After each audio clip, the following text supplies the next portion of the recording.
আসসালামু আলাইকুম। অর্ধাঙ্গিনী কথার অর্থ তো সবাই জানেন। অর্ধাঙ্গিনী অর্থাৎ অঙ্গের অর্ধেক। আর স্ত্রীকে বলা হয় স্বামীর অর্ধাঙ্গিনী। কেননা স্বামীর জীবনের পুরোটা জুড়ে তার অর্ধেকটা জায়গায় রয়েছে স্ত্রী, যার জন্য স্ত্রীকে বলা হয় অর্ধাঙ্গিনী। আর এই অর্ধাঙ্গিনীকে কিছু কিছু মানুষ আছেন যারা মূল্যায়ন করতে জানেন না, তারা তাদেরকে সঠিকভাবে কেয়ার করেন না।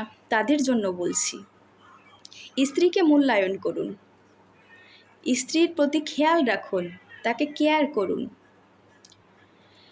তাহলে দেখবেন আপনি জীবনটা যত সুন্দরভাবে গোছানোর চেষ্টা করছেন, তার থেকেও বেশি সুন্দর হবে আপনার জীবন। একজন স্ত্রী আপনার জীবনের যৌবনকালের প্রেমিকা হবে।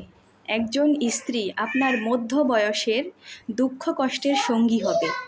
একজন স্ত্রী আপনার বৃদ্ধ বয়সের সেবিকা হবে। তাহলে সেই স্ত্রীকে আপনারা যদি অবহেলা করেন, তার যদি কেয়ার না করেন, তাহলে কিন্তু আপনাদের খুব পস্তাতে হবে। কারণ কি জানেন? স্বয়ং আল্লাহ তাআলা নারীকে পুরুষের অর্ধেক করে তৈরি করেছেন, অর্ধাঙ্গিনী করে তৈরি করেছেন। কারণ একজন মেয়ে যখন তার সুখের সংসার, তার বাবার বাড়ি ফেলে একটা শ্বশুর বাড়িতে আসে, সম্পূর্ণ সে একটা পুরুষ অর্থাৎ তার হাজব্যান্ড যে থাকে তার উপর ভরসা করে শ্বশুর বাড়িতে আসে। তার এই ভরসার মর্যাদাটা আপনি রাখবেন, তাকে রেসপেক্ট করবেন, তাকে শ্রদ্ধা করবেন, ভালোবাসবেন। আপনি যখন মোবাইলে কোনো কিছু দেখেন বা যখন মোবাইল নিয়ে ব্যস্ত থাকেন, সেই সময়টা যদি মোবাইলে স্ক্রল না করেন, স্ত্রীর পাশে ব্যয় করেন সেই সময়টা, তাহলে দেখবেন আপনার স্ত্রী খুব খুশি থাকবে, ভালো থাকবে, আপনার জীবনটা আরও সুন্দর হবে, মধুময় হবে। এজন্য বলছি, স্ত্রীকে সময় দিন, তাকে ঘুরতে নিয়ে যান, তার ছোট ছোট আবদারগুলোকে পূরণ করুন। সারাদিন অফিস শেষে ক্লান্ত হয়ে যখন বাসায় ফিরবেন, তখন যদি আপনি স্ত্রীকে এসে বলেন যে তুমিও তো সারাদিন অনেক কষ্ট করেছো, পরিশ্রম করেছো, তুমি একটু নিজের যত্ন নিও, তোমার কি অনেক বেশি কষ্ট হয়ে গিয়েছে? ব্যাস, আপনার এই কথাটুকুই আপনার স্ত্রীর স্পিরিট, কাজের শক্তি আরও 100 গুণ পর্যন্ত বাড়িয়ে দিবে। আর আপনি যদি সারাদিন পরিশ্রম শেষে বাসায় এসে উল্টা স্ত্রীর প্রতি রাগান্বিত থাকেন, তাকে বিভিন্নভাবে ধমকাতে থাকেন, তাহলে দেখবেন আপনার জীবনটা আস্তে আস্তে দুর্বিষহ হয়ে উঠবে। দুজনের মাঝে আস্তে আস্তে ডিস্টেন্স ক্রিয়েট হবে, আর এই ডিস্টেন্স থেকে বিভিন্ন রকম প্রতিক্রিয়ার সৃষ্টি হয়। তাই বলছি, প্লিজ ডোন্ট ইগনোর হার। কখনো তাদের ইগনোর করবেন না, তাদের প্রতি কেয়ারিং হন, তাদের যত্ন নিন। কারণ আপনারা যেরকম অক্লান্ত পরিশ্রম করেন বাইরে থেকে, তেমনি একজন স্ত্রী বলেন, একজন মহিলা বলেন, সে কিন্তু বাসায় থেকে অনেক বেশি এরকম আপনাদের মতো পরিশ্রম করে।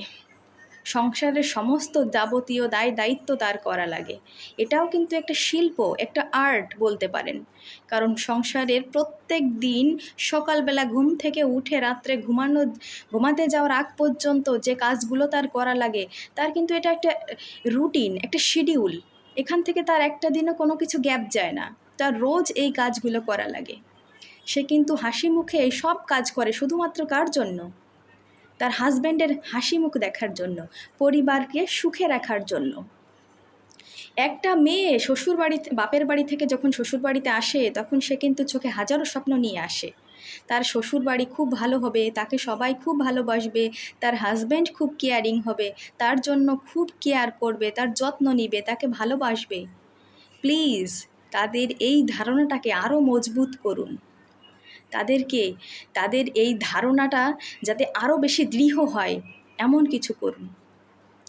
স্ত্রীকে পাশে নিয়ে একসাথে সব কিছু করবেন, তার ছোটো আবদারগুলো পূরণ করবেন, তাকে ঘুরতে নিয়ে যাবেন, একসাথে দুজনে বসে খাবার খাবেন।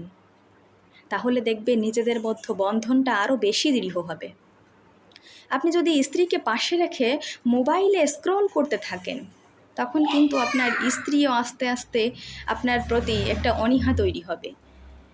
আপনি যদি মোবাইলের প্রতি বেশি আসক্ত হন, স্ত্রীর থেকেও বেশি মোবাইলকে ভালোবাসেন, মোবাইলের পিছনে সময় ব্যয় করেন, তাহলে আপনাদের দুজনের ভিতরে দেখবেন অনেক অনেক সময় ডিস্টেন্স তৈরি হবে। এটা ঠিক নয়, কারণ মোবাইল বাদ দিয়ে বরং স্ত্রীকে ওই সময়টা দিন, স্ত্রীর পিছনে ওই সময়টা স্পেন্ড করুন, তাহলে দুজন দেখবেন খুব ভালো থাকবেন, দুজনের মধ্যে বন্ডিংটা ভালো হবে। আপনার যদি কোনো গার্লফ্রেন্ড থাকে, তখন দেখবেন তাকে যদি আপনি একদিন 100 টাকার কোনো জিনিস গিফট করেন, সে কিন্তু পরের দিন 1000 টাকার জিনিস পাওয়ার জন্য উৎফুল্ল হয়ে থাকবে। এরপরে যেদিন 1000 টাকার জিনিস গিফট করবেন, সে কিন্তু লাখ টাকার জিনিস পাওয়ার জন্য উদগ্রীব হয়ে থাকবে। এজন্য বলছি, স্ত্রী কিন্তু এরকম নয়, সারাদিন কাজ শেষে যখন আপনি বাসায় ফিরবেন, সামান্য একটা ছোট্ট 10 টাকার ফুল নিয়ে আসবেন, ব্যাস, তাতেই আপনার স্ত্রী খুশি। সারাদিনের তার যে ক্লান্তি ছিল সেটা মুছে যাবে, আপনার প্রতি তার ভালোবাসা আরও বেড়ে যাবে, আপনার প্রতি তার কেয়ারিং আরও বেড়ে যাবে। আপনি একটু দেখাবেন, সে দেখবেন পুরো হৃদয়টা উজাড় করে দিয়ে আপনাকে ভালোবাসবে। এই জন্য বলছি, স্ত্রীর প্রতি যত ভালোবাসা দেখাবেন, স্ত্রী আপনাকে তার থেকেও বেশি ভালোবাসবে। স্ত্রীর প্রতি কেয়ারিং হন, অন্যের কথা শুনে কখনো স্ত্রীর প্রতি দোষ চাপাবেন না, আপনি নিজে যাচাই করুন, যদি ভুল হয় তাকে বোঝানোর চেষ্টা করুন। নিজের স্ত্রীর ভুলগুলোকে লুকিয়ে রাখার মতো সাহসিকতা আপনার ভিতরে থাকতে হবে, তাকে নীরবে বোঝাতে হবে, তাহলে দেখবেন বিষয়টা জটিল না হয়ে বরং সে ইজিলি বুঝে যাবে এবং সে পরবর্তীতে ওই ভুলটা আর কখনো করবে না। তাই বলছি, কখনো স্ত্রীকে কষ্ট দিবেন না, তার পাশে থাকবেন, তার ছোট ছোট আবদারগুলোকে পূরণ করবেন, তাকে ঘুরতে নিয়ে যাবেন, তার কষ্টগুলোকে বোঝার চেষ্টা করবেন, তার যত্ন নেবেন। সর্বোপরি সবাই ভালো থাকবেন। ধন্যবাদ সবাইকে। আসসালামু আলাইকুম ওয়া রাহমাতুল্লাহি ওয়া বারাকাতুহু।